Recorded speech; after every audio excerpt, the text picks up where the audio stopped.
റംബൂട്ടാന്റെ കായ ഇങ്ങനെ കരിയില വീണ് കിടക്കുന്ന പോലെ താഴെ കിടക്കാറുണ്ടോ? ഇതിന് പ്രധാനമായിട്ടും പല കാരണങ്ങളുണ്ട്. ഇതിൽ അവസാനത്തെ കാരണത്തെ അഡ്രസ് ചെയ്ത് കഴിഞ്ഞാൽ നമുക്ക് ഒരുവിധം പ്രശ്നങ്ങളൊക്കെ നമുക്ക് സോൾവ് ചെയ്യാൻ പറ്റും. ഒന്ന്, ഇപ്പൊ N18 എന്ന് പറഞ്ഞ വെറൈറ്റിക്ക് പൊതുവെ കൊഴിച്ചിൽ കുറച്ച് കൂടുതലാണ് ബാക്കി വെറൈറ്റീനെ വെച്ച് കമ്പയർ ചെയ്യുമ്പോൾ. പക്ഷെ അത് മോശപ്പെട്ട ഇതല്ല, പൊതുവെ നല്ല വെറൈറ്റി തന്നെയാണ്. കൊഴിച്ചിൽ കുറച്ച് കൂടുതലായിരിക്കും എന്നുള്ളത് അതിൻ്റെ ഒരു വെറൈറ്റൽ ക്യാരക്ടർ മാത്രമാണ്. രണ്ട്, ഇപ്പം നന്നായിട്ട് മഴ പെയ്യുന്നുണ്ട്. ഈ മഴ പെയ്യുന്ന സമയത്ത് ഇപ്പൊ പ്രത്യേകിച്ച് വേനൽക്കാലത്ത് അധികം വെള്ളം കിട്ടാതെ വളർന്ന ചെടികളാണെങ്കിൽ മഴ പെയ്യുന്ന സമയത്ത് നന്നായിട്ട് ഇത് വെള്ളം കുടിക്കും. വെള്ളം കുടിക്കുന്നത് വഴി ഇതിന്റെ സെൽ മൾട്ടിപ്ലിക്കേഷൻ ഒക്കെ കൂടും. അതുപോലെ കായകളുടെ വെയിറ്റ് ഭയങ്കരമായിട്ട് കൂടും. പ്ലസ് ഇതിന്റെ കൂടെ കാറ്റൊക്കെ അടിക്കുന്ന സമയത്ത് ഇത് കൊഴിയാനുള്ള സാധ്യത വളരെ കൂടുതലാണ്. 3, ലൈറ്റ് കുറവാണ്. 4, ഫംഗൽ രോഗങ്ങൾ ഈ ഒരു മൂടി കിട്ടിയ കാലാവസ്ഥയിൽ ഭയങ്കര കൂടുതലായിരിക്കും. അപ്പൊ ഈ ഫംഗൽ രോഗങ്ങൾ ഭയങ്കരമായിട്ട് ചെടീനെ എഫക്ട് ചെയ്യും.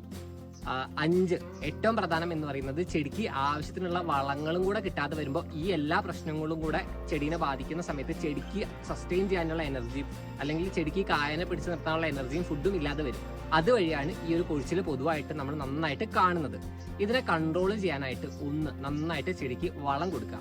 നമുക്ക് കാൽഷ്യം, അതുപോലെ പൊട്ടാഷ്യം, അതുപോലെ ബോറോൺ നമ്മൾ കൊടുത്തു കഴിഞ്ഞാൽ ഒരു പരിധി വരെ കൊഴിച്ചിൽ പ്രശ്നങ്ങളൊക്കെ നമുക്ക് കൺട്രോൾ ചെയ്യാൻ പറ്റും. പിന്നെ പ്ലാനോഫിക്സ് എന്ന് പറഞ്ഞൊരു ഹോർമോൺ ഉണ്ട്. പ്ലാനോഫിക്സ് 2 ml 10 ലിറ്റർ വെള്ളത്തിൽ എന്നുള്ള രീതിയിലാക്കിയിട്ട് ചെടികളിൽ സ്പ്രേ കൊടുത്തു കഴിഞ്ഞാൽ ഒരു പരിധി വരെ നമുക്ക് ഇതിനെ കൺട്രോൾ ചെയ്യാൻ പറ്റും. ഇത് സാധാരണഗതിയിൽ കടുക് മണി പരുവത്തിലാണ് സ്പ്രേ ചെയ്യേണ്ടത്. പക്ഷേ ഇപ്പോഴത്തെ അവസ്ഥയിൽ നമുക്ക് എന്താ പറയുക, ഇപ്പോൾ വലിയ കായായിട്ട് കൊഴിച്ചിൽ നടക്കുന്നുണ്ടെന്നുണ്ടെങ്കിൽ അതിനെ പ്രതിരോധിക്കാൻ പ്ലാനോഫിക്സ് കൊടുക്കുക, ഈ ഒരു അവസ്ഥയിൽ കൊടുക്കുക എന്നുള്ളത് മാത്രമാണ് ഒരു സൊല്യൂഷൻ എന്ന് പറയുന്നത്.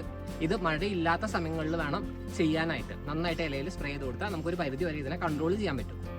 പിന്നെ പ്രോപ്പറായിട്ട് കുമ്മായം കൊടുക്കുക, വളം കൊടുക്കുക. നന്നായിട്ട് വളം കൊടുത്ത് മാനേജ് ചെയ്ത് കഴിഞ്ഞാൽ നമുക്ക് ഈ ഒരു പ്രശ്നം നല്ല രീതിയിൽ തന്നെ പരിഹരിക്കാൻ പറ്റും. പിന്നെ രോഗങ്ങളൊക്കെ കാണുന്നുണ്ടെങ്കിൽ മാത്രം എന്തെങ്കിലും ഫംഗിസൈഡ്സ് ഒക്കെ അപ്ലൈ ചെയ്താൽ മതിയാവും. പ്ലാനോഫിക്സ് ഹോർമോൺ ആയതുകൊണ്ട് തന്നെ ഡോസ് കൂടി കഴിഞ്ഞാൽ കംപ്ലീറ്റ് കായ കൊഴിഞ്ഞു പോകാനൊക്കെ ഉള്ള സാധ്യത ഉണ്ട്.